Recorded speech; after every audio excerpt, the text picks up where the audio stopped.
Hey, she kind of... Doesn't she look like the kid from the Parent Trap? What? She looks like the kid from the Parent Trap, yeah? Lindsay Lohan, I mean, not the kid. They're the same person. I'm sorry? They're the same person. Wait, what? Hold on. What?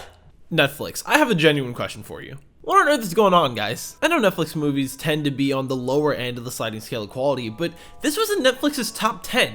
I mean, granted it was number 8, but that's not the point. I think out of everything I've ever watched, for a review or not, this has to be the most cliche, bland, flavorless thing I've ever seen. If I'm being honest, I don't even really want to call it a movie. So what even happens in Falling for Christmas? Literally 2 seconds in, you can tell this is a Hallmark movie. Now for those of you who are like me and have never actually sat through a Hallmark movie before, let me tell you, it's exactly how you think it is. So this is Sierra Belmont, rich girl supremo, and her boyfriend Tad. Tad is an influencer who was written by a boomer, so you can imagine how that dialogue sounds. I mean, look at him, man, he's just so absorbed in his phone, those damn millennials. I love how Gen Z calls themselves Zoomers, but they're all on their phone like they're zombies. Now, I know I'm only 2 lines into this review, but we're gonna have to pause here for a moment because this is absurd. It might seem like a nitpick, but the entire movie does stuff like what I'm about to show you, so we're gonna address it now and probably a couple more times if I'm being honest. So this sequence shows Lindsay Lohan's glam squad following her into a personal suite, right? She stops, so this guy tells everyone else to stop, and they do in this shot. The next shot shifts him to the center of the group and then shows him signaling for everyone to stop again. And then in 3 different clips, they show literally everyone stopping again. I don't think they ever did a second take for anything in this movie. This isn't even that difficult of a fix while you're on set. When people look at me, all they see is the spoiled daughter of Beauregard Belmont. I can't stand the writing of this movie. It really feels like they only had 2 people working on it. Oh, wait. You know film is a visual medium, right? Like, the fundamental idea behind film is show don't tell. But when we have lines like this... Oh, right. Lucky you're dating one of Hype Magazine's top social influencers then. It doesn't fill me with confidence for your movie. Also, no one talks like this. In the story, they've known each other for a year. Also, caviar for breakfast? We get it, they're rich. This is Jake. He owns a smaller lodge than Sierra's dad. So Jake is trying to convince Mr. Belmont to invest in his business. Which, I mean, the way he lays it out, it sounds like it makes logical sense, but it gets rejected anyway. This fucking hot tub, man. This thing, they want to show you this so bad. Like, they made these poor extras sit in the hot tub in the rain while it's cold enough for snow to persist on the roof. Okay, we're gonna have to pick up the pace here. We're 7 minutes into the movie and I've already talked this much. So this is Jake's little ski resort place, and this is his daughter. I don't have a name for her character written down anywhere, actually. We're gonna call her Girl. So Girl and Grandma are gonna go to the wishing Christmas tree. Also, Jake's wife is dead. Tad takes Lindsay Lohan up to the mountains. I'm sorry, did they get a fucking Maserati painted red and green for this movie? Wait, no, guys, stop. What is this fit? She has a team of fashion experts. Her earlier outfit was fine. How did she leave the lodge wearing this? Where's your sense of adventure?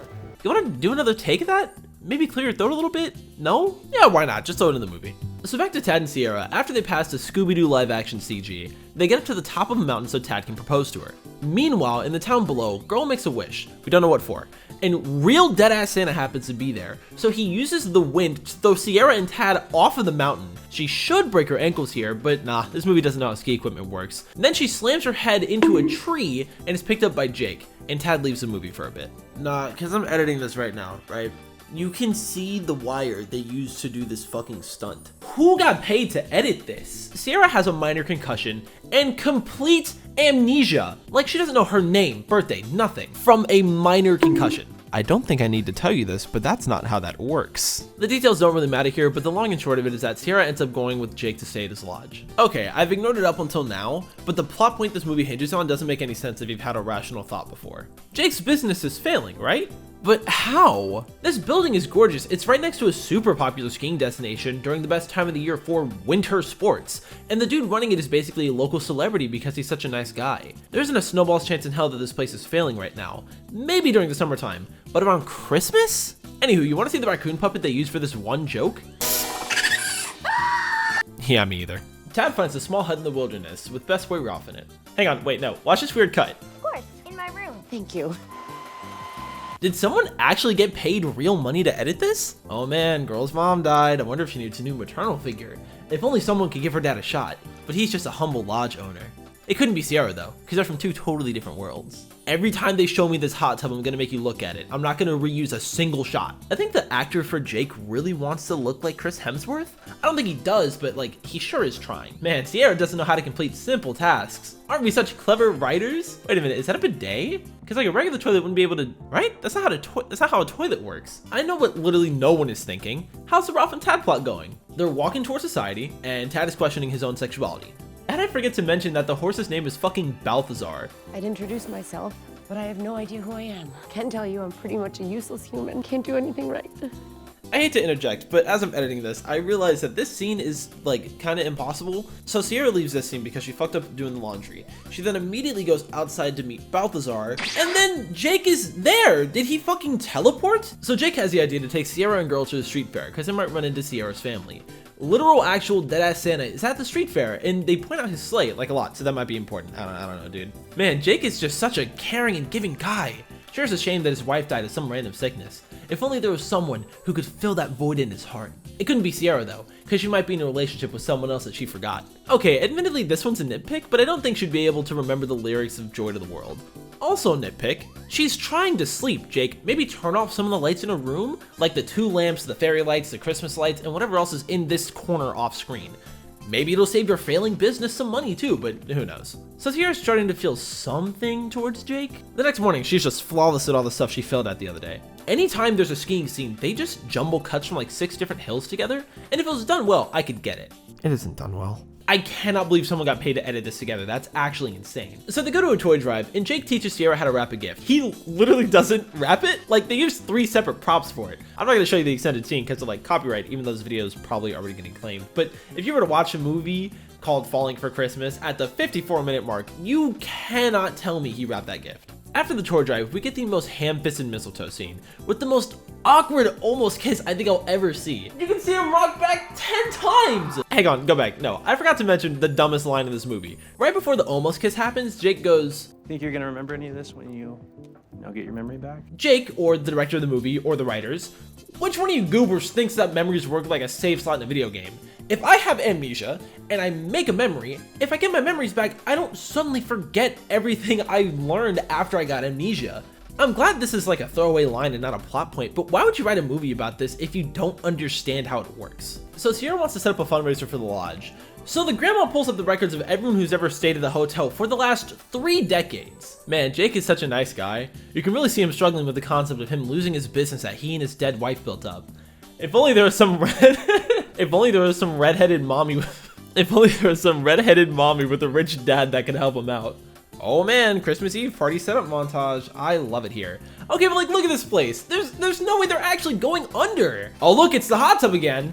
So Mr. Belmont finally finds out that his daughter's been missing. Yes, I see the hot tub in the background. So he finally gets people out looking for his kid. He goes to the sheriff's office where Tad and Ralph got arrested for poaching. Don't worry, it's not important. And they go looking for Sierra. Jake and Sierra have a little moment, but right before they kiss, everyone from the town spawns in at the exact same time. Because Jake is just such an upstanding guy, and he's at some point helped everyone in this town. Owner of the... I think everyone knows who you are, Jake. I'm gonna have an aneurysm. Who directed this? Janine Damien? My girl, Janine, have you directed anything before? Like, other than a middle school play? Here's a pro tip for you aspiring directors in the audience. If you need someone to say a line, don't have them do this step forward, speak, step back shit. It's the easiest way to make your film look like an amateur project. So the townspeople start giving Jake checks, because these totally aren't blank sheets of paper, trust me guys, and the mayor puts forth a motion to declare the lodge a historical site. Sierra's dad and daddy show up at the party and take her home right there. Where is girl looking at? You're supposed to be watching Sierra leave! Can we please just get a second take? Can we please just get a second take? Oh yeah, just show me the hot tub while we're at it. Janine, where are you? I just want to talk. So Sierra gets back to her normal life and she makes her own bed! So the Beaumonts hold a press conference, and during said conference, Sierra gives Jake a shout out. Wait, Tad looks... I'm sorry, is that Joseph Gordon-Levitt? Girl wished for Jake to find someone to love, by the way. I hope you're ready for this game I never told you about. It's Hallmark Movie Bingo! Okay, let's see, we got this. We got the race to the airport. Yeah, we got the carol singing. We got some Christmas shopping. We have a bingo. So deadass real life actual Santa went to give Jake his sleigh so he could catch Sierra before she goes with Tad. At the same time, Sierra breaks up with Tad and confronts her dad about a thing that was said earlier, but it's not important, don't worry. Okay, enough people were watching the press conference to completely book the lounge. But hear me out. Would you watch a press conference because Christopher J. Nacetta's daughter went missing? Oh, you don't know who that is. They're the CEO of Hilton Hotels. So tell me who's watching this fucking nobody-ass press conference because the owner of a couple lodge's daughter went missing. So Jake finds Sierra in the courtyard of the hotel room where they confess their love to one another, they kiss, and the editor just applied a fucking stock lens flare effect over all of these changing shots. And of course, we gotta end the movie with a shot of the fucking hot tub. This movie is the most cookie cutter non-special piece of something I think I've ever watched. Nothing in this movie is unique by any definition of the word. Here's a picture of my notes from the very beginning of the film. I called Tad ending up with the gay guy from the Glam Squad at the beginning. This note is from when they were on the... I called Tad ending up with the gay guy from the Glam Squad at the beginning of the movie. This note, again, I called Tad being gay and ending up with the Glam Squad guy at the beginning of the movie. This note is from when they were on the mountain. This hat is not working for my hair. I wish I could tell you there was something that surprised me or something that I enjoyed in the film, and I sorta can. I was surprised by the lack of attention and effort on the director's behalf and on the post-production staff. I genuinely don't think there was a single second take done on any shot in this movie. Like, look at this here. I'm gonna play you this small clip. Whoa, what is this doing here? This line delivery is awful, but what's particularly egregious is that they were too lazy to do a retake on a line that they dubbed over. Look at his lips when I play it for you this time. Whoa, what is this doing here? You see what I mean? There's stuff like this all over the place, and it drags this already bafflingly mediocre movie to an even lower quality. It boggles my mind as to how it made the top 10, even if it isn't there anymore. But that's gonna be it for me today. If you enjoyed the video, please make sure you like and share it. It's the easiest way to support the channel, and it means a whole lot to me. And while you're down there, make sure you subscribe, because that'd be pretty cool too. Also, you should totally leave a comment. Did you watch this movie? Did you enjoy it? What other awful Christmas movies do you want to see me review? Make sure you let me know, because I'm always reading the comments. I've got some other stuff to work on for you guys, so I'm gonna get out of here. Thank you so much for watching. I'm Knightley. You've been incredible, and I'll see you in the next one. Peace.